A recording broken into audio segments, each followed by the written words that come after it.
Hello and welcome to Ellen Ruth Soap. I'm Ellen and today I am making a classic soap with a little bit of a twist. It's goat milk, oats, and honey.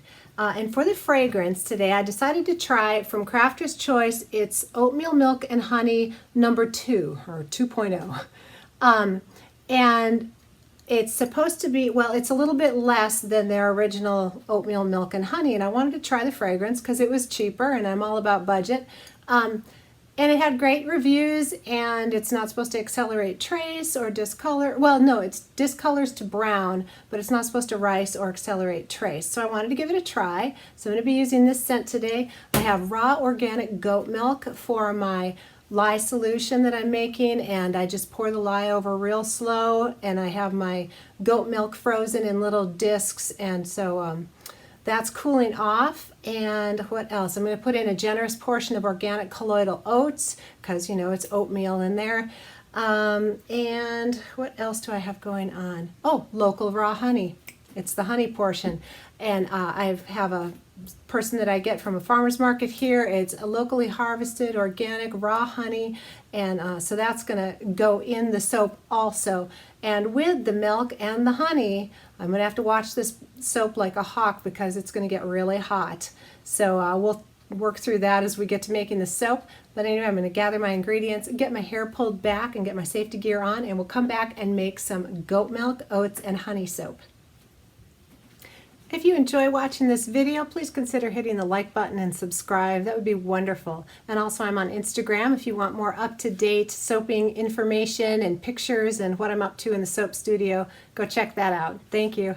So I've done a little bit of groundwork here. My batteries were low on my camera. Sorry about that. But let me tell you what I've got going on my goat milk, oats, and honey soap. I have all my oils are in here and melted, and to my oils I'm going to add my additives, which I'm going to use a good generous portion of organic colloidal oats because, you know, being oats and honey and all just makes some sense.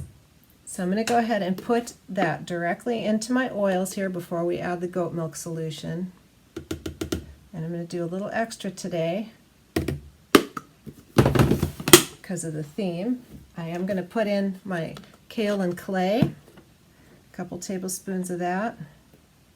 I just think it adds a really nice, just a smooth texture to the soap. I like the kale and clay in there. So I've got that in there. Now I'm going to go ahead and add my raw, organic, locally harvested honey here. This is a couple of tablespoons. And I put it in the microwave to just warm it up so it would be a little more fluid and mix in. That's why I have the paper towel under there. It kind of overflowed and got gooey in the microwave. I made a mess. But I got it all cleaned up. So got that put in, and I'm going to add my fragrance in here. So I'm putting all the stuff in there before I add my goat milk lye solution, which is right here. And I'm not dealing with that yet, so I don't have my gloves on. All right, I'm going to go ahead and get my additives blended in here really well, and then we'll move to our next step. This is so simple. There's no fancy color swirls or anything, just all the goodness. It's very simple and just a really good soap. Speaks for itself. All right, well, I got my gloves and goggles on here. Let me tell you about my goat milk lye solution here. So I didn't show you the process of how I do it. There's a lot of people out there that do. I figured I wouldn't take the time, but maybe one of these days I will. I freeze my goat milk in little silicone molds, so, you know, just a little bigger than an ice cube. And so I measure it out in the cube form and add my lye very slowly, and it melts. And it's hot enough that I can get my tussa silk fibers melted in there also. To this, though, I have very creamy goat's milk, and it gets really yellow when the lye hits it, even when I go slow. I added some titanium dioxide in here just to make it a little creamier color, because this fragrance that I got says that it discolors to brown, which isn't bad, but I wanted a little more creamy color for the oatmeal milk and honey. I just thought that a little creaminess sounded good. I'll get my goggles on here. And so because I'm using milk and the honey, this has the potential to get very hot. The fragrance says it doesn't accelerate, but due to the heat and everything, so I'm just going to blend this up real well with the stick blender and get it in the mold. We're not doing any swirls or layers or anything. And I'm not going to cover this. I am going to leave it at room temperature, but I'm not going to insulate it or cover it at all because it's going to get real hot. So hopefully we won't get any cracking on top. Go ahead and add my wonderful creamy goat milk here. And I'll just texture the top, and I have some organic oats that I might sprinkle down on there too, just for, you know, some pretty visual interest. Stir this, and then I'm just going to give it a little buzz here and get it into a nice emulsed trace. And I think the honey is causing a lot of foaming on top. I'm not tickled with that. Once I get this at trace, I might spray a little rubbing alcohol on there just to kind of break down the air bubbles. I think it's the honey that did it when I blended in all my additives. There we go. The air bubbles are kind of knocking out on their own accord. Thankful for that. That's a nice light trace. So I'm going to go ahead and pull my stick blender out here. Such a wonderful, pure, simple soap. It's a classic. It's kind of like lavender. It's one of those soaps that you just kind of always, as a soaper, you just sort of want to keep it on hand. I make this every year, and it's not like a super hot seller, but it's a consistent seller. So I always like to keep it on hand. Crowd favorite. Just get my spatula in here. I'm going to let this sit for just a few minutes and firm up on top so I can go ahead in here and texture the top. All right, I think we've got enough firmness here to come on in and do our texturing. Just so creamy and simple. Love it.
Wanted to bring you back really quick. It's been about 3 hours since I put this in the mold, and it's starting to gel and crack, and it got so hot, but it's firm, and so I actually took it out of the wooden mold and put it right on the stainless steel tables to try and cool it down.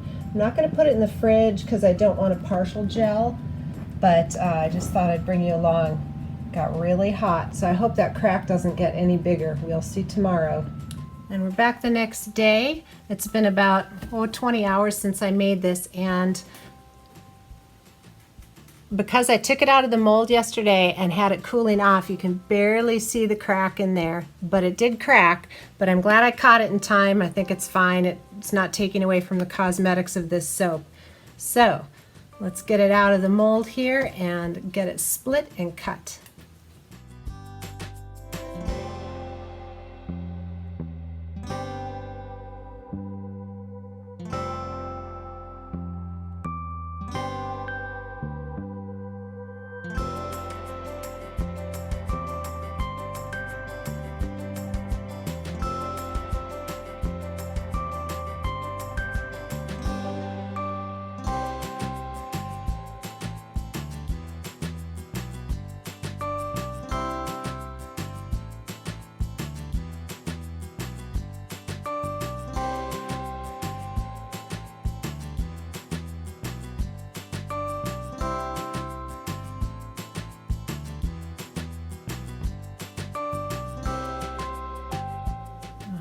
going to tighten up